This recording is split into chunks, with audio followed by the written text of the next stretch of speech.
अभी तक हमने देख लिया कि न्यू इश्यू मार्केट क्या होता है। न्यू इश्यू मार्केट में प्राइमरी मार्केट हमने देखा। अब देखते हैं सेकेंडरी मार्केट। सेकेंडरी मार्केट बोले तो old issue market. Old issue market एक बार बिक चुका है, आईपीओ एफपीओ हो चुका है या प्राइवेट प्लेसमेंट वगैरह हो चुका है, उसके बाद जो सेकेंड हैंड सेल होता है जो भी सिक्योरिटीज का, वो ओल्ड इश्यू में आता है। इसको आप दो भागों में बांट सकते हैं। नंबर वन तो होता है स्टॉक एक्सचेंज, ठीक है। मतलब स्टॉक एक्सचेंजेस आपने नाम सुना होगा, Bombay stock exchange, national stock exchange, बहुत सारे स्टॉक एक्सचेंजेस है। और दूसरा होता है ओवर द काउंटर, ओटीसी।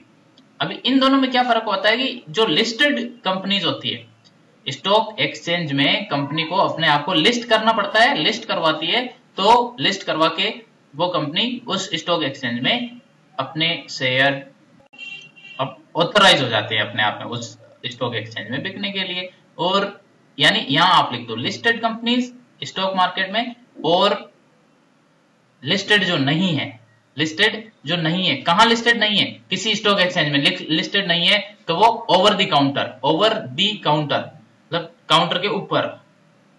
अच्छा, ये तो ट्रेडिंग तो होती है, लेकिन ट्रेडिंग की प्रोसेस क्या है आपको पता है? उसके लिए आप किसी ब्रोकर के थ्रू ही तो इन्वेस्टमेंट करेंगे। यानी वो ब्रोकर कौन होते हैं? इन स्टॉक एक्सचेंजेस जो होते हैं, इन स्टॉक एक्सचेंजेस के ब्रोकर होते हैं। वो किन के ब्रोकर होते हैं? स्टॉक एक्सचेंज के ब्रोकर्स। ब्रोकर्स कुछ नहीं, अपने आप में एजेंट होते हैं जो हेल्प करते हैं इन्वेस्टर्स को किसके साथ? कंपनीज के साथ कनेक्ट करने में। अभी ये ब्रोकर्स अपने सब ब्रोकर्स भी बना देते हैं, सब ब्रोकर्स भी बना देते हैं। आपने सुना होगा शेर खान, इंडिया इन्फोलाइन, ये सब ब्रोकर्स है। और ये ब्रोकर्स की भी हर कोई ब्रोकर नहीं बन सकता। ब्रोकर के लिए आपको एक क्वालिफिकेशन होनी चाहिए, और ब्रोकर के लिए आपको रजिस्ट्रेशन करवाना पड़ता है स्टॉक एक्सचेंज में। आप देखोगे कोई भी जो ब्रोकर है वो अपने पूरी ऊपर हेडलाइन के साथ में, मान लो मैं आईए स्टॉक्स ब्रोकर बन गया, ब्रोकर स्टॉक मार्केट ब्रोकर, तो यहाँ लिखूंगा एनएससी अप्रूव्ड। देखना लिखा हुआ रहता है एनएससी अप्रूव्ड, फिर लिखता है बीएससी अप्रूव्ड, है ना? या सिर्फ एक ही अप्रूव्ड, या दोनों अप्रूव्ड, या और भी किसी स्टॉक एक्सचेंज अप्रूव्ड। तो अप्रूवल होता है। और ये अप्रूवल कैसे होता है? इस अप्रूवल की गाइडलाइंस जो है ना, वो रेगुलेटर देता है, मार्केट का रेगुलेटर। अरे रेगुलेटर कौन बताया था मैंने? उस समय बताया नहीं था? अच्छा, क्या कौन है रेगुलेटर? रेगुलेटर है तुम्हारा SEBI, securities and exchange board of India. प्रतिभूति करके आयोग कुछ करके है भारत का, है। अभी थोड़ा और आगे बढ़े उससे पहले डेरिवेटिव जान लो। डेरिवेटिव क्या होता है? क्या होता है डेरिवेटिव? डेरिवेटिव का मतलब डिराइव की हुई चीज। और डिराइव की हुई चीज क्या होती है? मान लो मेरे मेरे मेरे मेरे यहाँ आलू का खेत है, ये मान लो है। मेरे यहाँ आलू का खेत है, ये आलू पे, अच्छा ये सिंबॉलिक है, ठीक है। अभी आलू का खेत है कि नहीं? लेकिन आलू तो मेरे 3 महीने बाद होंगे, मेरे नहीं, मेरे खेत में 3 महीने के बाद आलू होंगे। अभी आप क्या है? आप तो भाई पैसे वाले इन्वेस्टर है, आप तो चाहते हैं खरीद लें, तो आप क्या यहाँ आए? ये हैं आप इन्वेस्टर है, तो आपका पेट में ऐसा कर देता हूँ, आप ऐसे यहाँ पहुंचे, ठीक है, जैसे भी आए आप उड़ते उड़ते आए, आप आके बोले क्या भाई आज ही, मतलब 3 महीने पहले ही, मैं कह रहा हूँ 3 महीने बाद आलू होंगे, आज आप आके मेरे को बोले कि सर जी ये जो 3 महीने जो भी आलू होगा ना आपके यहाँ, मैं खरीद लूंगा। तो मैं बोला ठीक है, एग्रीमेंट कर लेते हैं। हमने एक कागज पे एग्रीमेंट कर लिया। क्या कर लिया? हमने एक कागज पे एग्रीमेंट कर लिया। ये क्या है? ये तो फॉरवर्ड ट्रेडिंग हो गई। ये जो एग्रीमेंट हो गया 3 महीने बाद खरीदने का, ये तो हो गई फॉरवर्ड ट्रेडिंग। कौन सी ट्रेडिंग हो गई? फॉरवर्ड, मतलब आगे की ट्रेडिंग। फॉरवर्ड ट्रेडिंग के अलावा एक और ट्रेडिंग होती है, वो होती है कैश ट्रेडिंग। कैश ट्रेडिंग मतलब जो आज की आज ही होनी है, आज की आज सेटल होनी है। ये तो हो गए दो डिफरेंस। अभी मैं क्या समझा रहा था आपको? डेरिवेटिव समझा रहा था। इस कागज का अपने आप में कोई वैल्यू है? नहीं है ना। आखिर ये वैल्यू किससे डिराइव करता है? ये इस खेत की उपज से डिराइव करता है।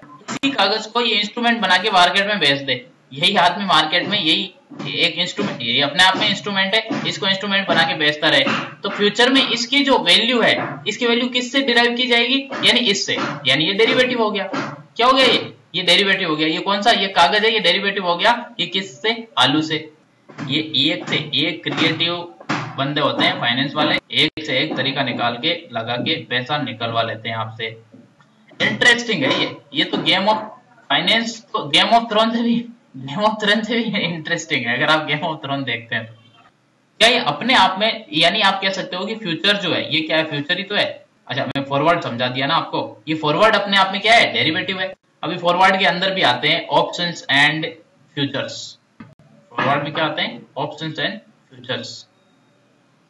मैं भी फॉरवर्ड क्या किताब फॉरवर्ड करने लगा क्या, FORWARD फॉरवर्ड। उसमें क्या आते हैं, दो इंपॉर्टेंट चीजें, फ्यूचर्स एंड ऑप्शंस। अब आप पूछ लोगे फ्यूचर्स एंड ऑप्शंस में क्या फर्क होते हैं, कंफ्यूज मत हो ना, मैं वही चीजें थोड़ी एक एक टर्म समझा रहा हूँ यहाँ पे। मतलब फ्यूचर एक बहुत ज्यादा फॉर्मल एग्रीमेंट है। इसमें एग्जीक्यूट जो जो भी एग्रीमेंट हुआ है वो एग्जीक्यूट करना ही है बायर या सेलर को। जबकि यहाँ अपने उससे विड्रॉ भी कर सकते हैं। चलो थोड़ा और अच्छे से समझाता हूँ। विड्रॉ मतलब यहाँ पे विड्रॉ कर सकता है बायर, खरीदने वाला बोलता है नहीं नहीं मैं नहीं खरीद रहा भाई, मन नहीं कर रहा है, बहुत घाटा लग जाएगा। लेकिन यहाँ प्रीमियम डिपॉजिट रहता है जो बायर होता है उसका, तो वो प्रीमियम डूब जाता है। ठीक है, तो यहाँ आपने देखा विड्रॉ कर सकते हो। विड्रॉ करने के अंदर मैंने कहा कि प्रीमियम आपको चाहिए होगा, मतलब एडवांस पेमेंट यहाँ चाहिए, एडवांस पेमेंट यहाँ चाहिए।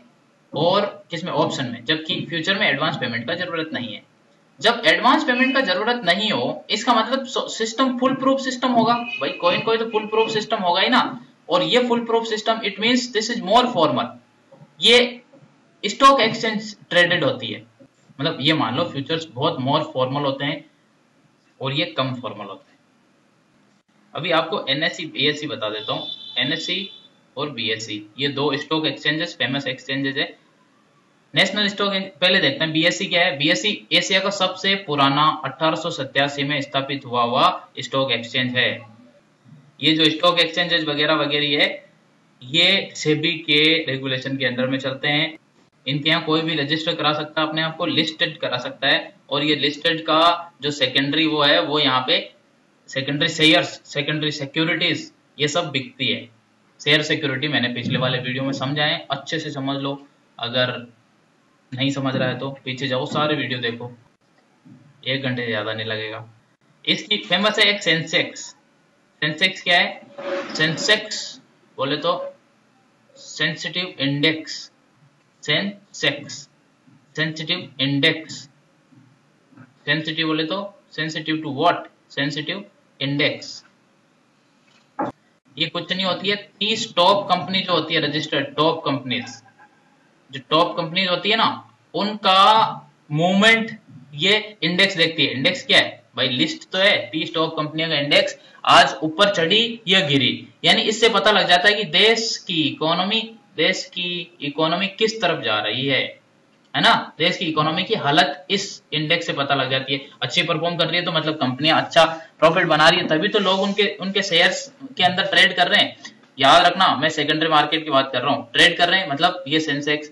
NSE क्या है, NSE की स्थापना फेरवानी, सुना है, फेरवानी कमेटी की, फेखानी नहीं,